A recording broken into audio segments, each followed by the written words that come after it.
Ladies and gentlemen, I want to begin by saying that without the slightest shred of exaggeration, let me deliver the headline to you.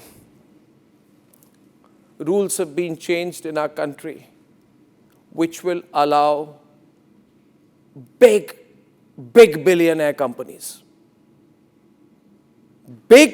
huge billionaire companies, big businessmen, very big businessmen, to destroy a mountain range. Just destroy it. Now, the government may say, the court may say, they're not going to destroy it, but the rules have been changed in a way that even if they destroy it, we can't do anything about it. I'm talking about the Aravalli range.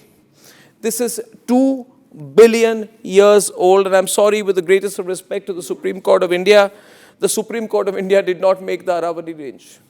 With the greatest of respect to the elected government of India, the presently elected government of India was not there 2 billion years back when the Aravallis were formed. A 1.6 billion year old ancient ecological shield stretching 700 kilometers across northwest India, which is part of the history of India, which is part of the ecology of India, which is part of the subcontinent we call the Indian subcontinent.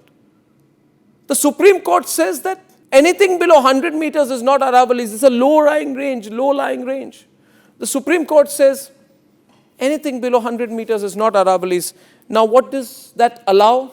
Because according to this ruling, only landforms 100 meters or higher are designated Aravalli districts.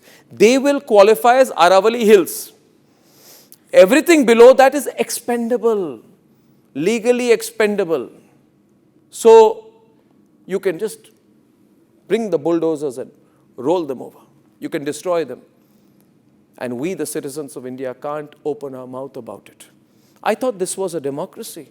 If this is a democracy, I want to know under what rule of democracy can you destroy a 2 billion year old ecological formation, a living mountain system, that you change the rules to allow it to be brought down to rubble, and the Supreme Court and the government come with a new definition that anything below this is not part of the Aravalli range.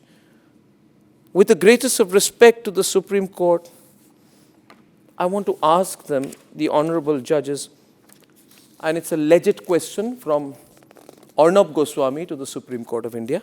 Honorable judges, who authorized the court to dilute the definition of the Aravallis? Honorable judges, on what constitutional authority does the Supreme Court convert a continuous geological system into a real estate-friendly contour map? Honorable Supreme Court of India, honorable judges, did government silently welcome this definition? Because everything below 100 meters now will become expendable, which means real estate giants can destroy the Aravallis and turn it into golf courses, surrounded by 100 crore flats, close to the National Capital Region. Just imagine the amount of real estate that's opening up. Ladies and gentlemen, then foreign investors will come, team up with real estate companies, and real estate companies have a lot of political involvement in our country. We all know that. And by changing a definition, you will destroy the map of India. How is this being allowed?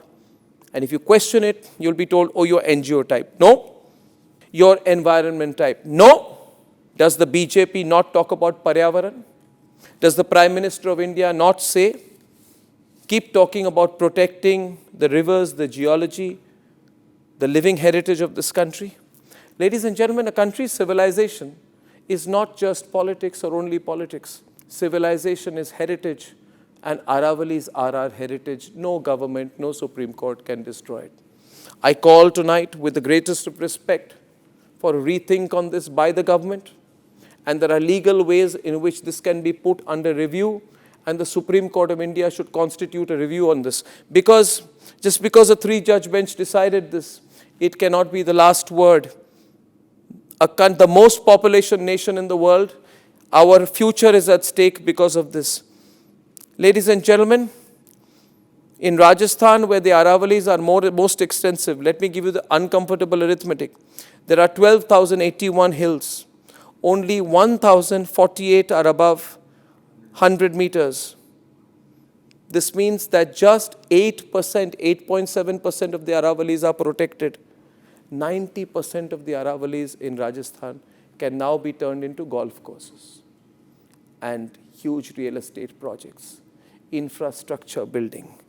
Imagine the amount of money some big businessmen are going to make.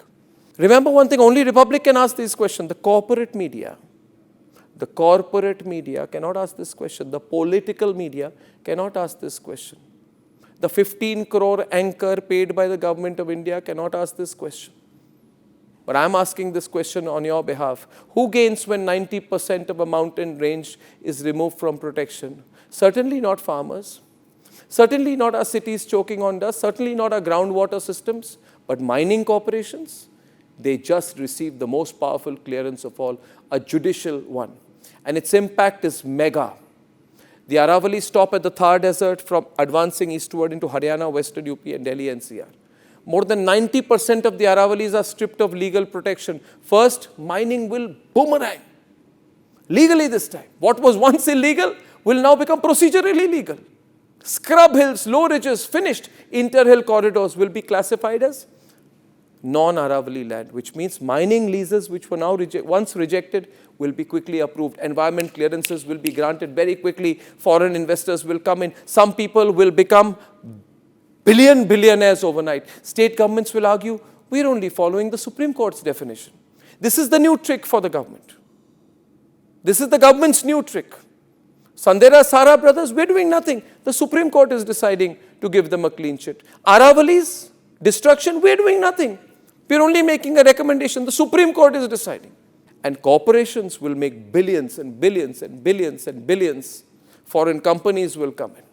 Corporations and extractive industries will be the big winners. People will lose. Mining corporations, stone crushers, cement manufacturers, real estate developers, all will boomerang. Why? Because the most resource-rich parts of the Aravallis are not the tallest hills. They are the lowered, fractured, mineral-heavy ranges which have now been legally excluded from protection, unfortunately, by our own Supreme Court. By our own Supreme Court. And I want to ask the Supreme Court, honorable judges, with the greatest of respect to you, you need to answer this tonight. Why was the scientific definition given by the Forest Survey of India rejected by the committee? It is a simple question. The Forest Survey of India had defined the Aravallis in a particular way. That has now changed. Slopes, valleys, enclosures, continuity, all destroyed. Viewers, if you are listening to this tonight, let me tell you, nowhere in the world has what has happened in India happened anywhere. It's like saying, someone in America saying, or someone in Canada saying, destroy the mountain ranges. Just destroy them, because we've got to make money. From Ajmer to Jhunjhunu to Mahendragarh, all existing breaches will multiply. Dust corridors will open. Wind velocity, which is usually moderated by the low hill forests, will rise. You will have gales in Delhi. All of western Uttar Pradesh will be destroyed. Groundwater systems will collapse across states. But you see, you will be told you can't question anything. Groundwater systems, reason number 4, will collapse. But why? Because Aravallis are not just hills, they are recharge machines. Every hectare can replenish 2 million liters of groundwater. Mining fractures rock layers, breaks aquifer connectivity, drain recharge zones, water tables already down to 1,000, 2,000 feet will fall further. Agriculture will fail. What is the government doing? Water conflicts will intensify across Rajasthan, Haryana and Delhi NCR. The Prime Minister needs to intervene. This will accelerate a future hydrological collapse. We will not be a Viksit Bharat.